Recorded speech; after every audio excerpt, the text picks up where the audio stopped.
सुंदरनगर गांव में एक जंगल था जहां मोहन नाम का लड़का रहता था। उस जंगल में मोहन ने अपनी एक छोटी सी झोपड़ी बनाई हुई थी। मोहन के पास बहुत सारी बकरियां थीं, लेकिन उनमें से एक बकरी मोहन की लाडली बकरी थी। मोहन उस बकरी से बहुत प्यार करता था। एक रात मोहन सो रहा था, उसकी लाडली बकरी सोने में अचानक तब्दील हो जाती है और वहाँ से भागने लग जाती है। सुबह होते ही मोहन जब अपनी बकरी को देखता है तो मोहन को उसे अपनी लाडली बकरी नहीं दिखती। वो बहुत परेशान हो जाता है। मोहन फिर अपनी बकरी को तलाश करने दूसरे जंगल में निकल जाता है, लेकिन उसे अपनी लाडली बकरी कहीं नहीं दिखती। मोहन बहुत परेशान हो जाता है और फिर जाके पेड़ के साथ बैठ जाता है। उस गांव में एक रंगा नाम का लालची साइंटिस्ट रहता था। उसके पास एक मशीन थी जो जानवरों को स्टैचू बनाने का काम करती थी।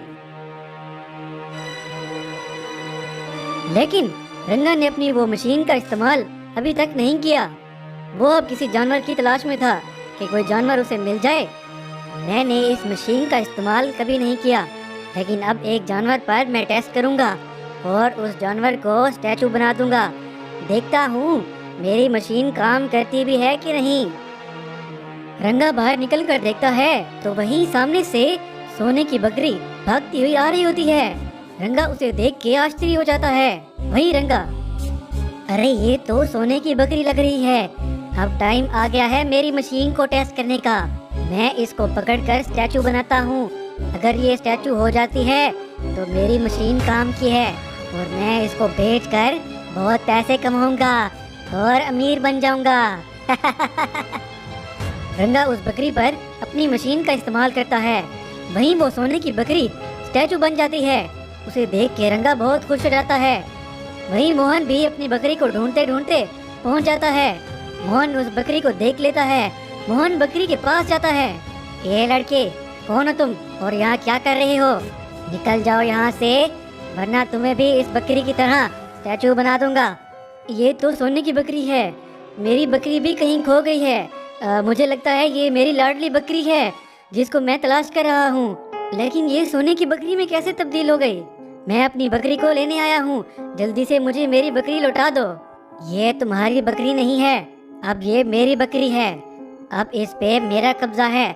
इसको मैं ले जाऊंगा और इसको बेच के बहुत सारा पैसा कमाऊंगा। तुम अब यहाँ से चलते बनो, वरना बहुत बड़ा नुकसान उठाना पड़ेगा तुम्हें। ये मेरी बकरी है। मैंने अपनी लाडली बकरी को पहचान लिया है। इसको अब ठीक करके मुझे वापस कर दो, वरना अच्छा नहीं होगा। ये लड़के, चुपचाप यहाँ से निकलते बनो। ये बकरी अब तुम्हें नहीं मिल सकती। मैं अपनी बकरी को लिए बिना नहीं जाऊंगा। वहीं बकरी अपनी पावर का इस्तेमाल करती है और रंगा को गिरा देती है। रंगा वहीं गिर जाता है और बेहोश हो जाता है। अब मजा आया रंगा। मेरी बकरी को चोरी करने चला था और इससे पैसे कमाने चला था। अब मैं अपनी बकरी को ले जा रहा हूँ। वो बकरी फिर साधारण बकरी में बदल जाती है।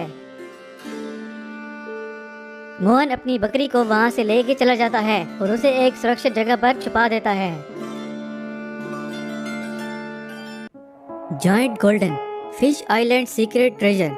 ये कहानी शुरू होती है आज से कई हजार साल पहले धरती पर एक रहस्यमय जादुई टापू से। उस टापू पर हर जगह जादू था और जादुई जानवर भी उस टापू पर रहते थे। एक दिन राजा के कुछ सैनिक समंदर में गलती से रास्ता भटक कर उस जादुई टापू तक पहुंच गए।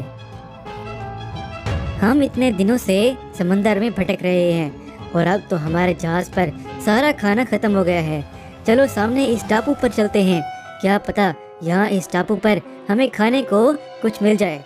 मुझे तो टापू बहुत खतरनाक भूतिया टापू लग रहा है। मैंने सुना था ऐसे टापू पर भूत रहते हैं।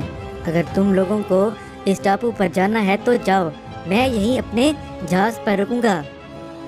हाँ हाँ ठीक है, तुम्हें नहीं आना तो मत आओ, हम तो उस टापू पर जा रहे हैं। वो सैनिक उस टापू पर पहुंच जाते हैं। उस टापू पर इधर उधर देखने लगते हैं। वैसे वहीं एक सैनिक को टापू पर एक तालाब दिखाई देता है। उस तालाब के पानी का रंग एकदम सोने जैसा था और वहीं उस तालाब के पास एक सोने का फूल भी लगा हुआ था। ये देखकर वो सैनिक बहुत खुश हो गया। वो सामने उस तालाब को देखो, उसका पानी एकदम सोने के रंग का है और उसके पास में वो एक सोने का फूल भी लगा हुआ है। मुझे तो ये एकदम जादू जैसा लग रहा है। चलो इसके पास जाकर देखते हैं ये क्या है।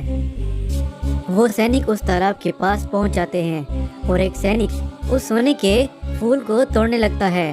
सैनिक के वो सोने का फूल तोड़ते ही उस तालाब से बहुत तेज रोशनी निकलने लगती है और उस तालाब के अंदर से एक बहुत ही खतरनाक राक्षस निकलता है। तुम लोगों ने उस सोने के फूल को तोड़कर मुझे उस समुद्री दुनिया की रानी के शराब से आज़ाद करके बहुत बड़ी गलती कर दी।